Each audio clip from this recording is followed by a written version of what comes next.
All right, so this is an update on the swapping the van motor in and out of it. 25 days from the time we pulled it to the time we put the other one in.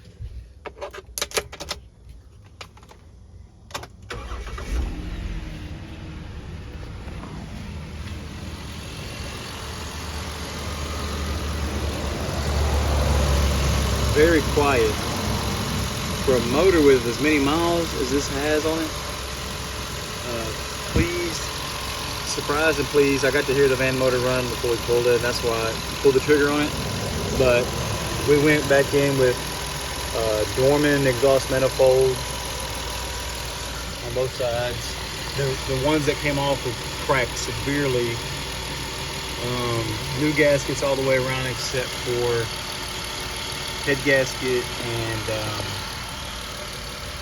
upper intake gasket, but all the rest both lower oil pan gaskets, rear main seal, front timing cover, pressure relief valve, oil pump, all new. And so we're hoping this will last a little while longer. The original motor's there, so maybe do a video on how bad it was besides the oil flakes. So yeah.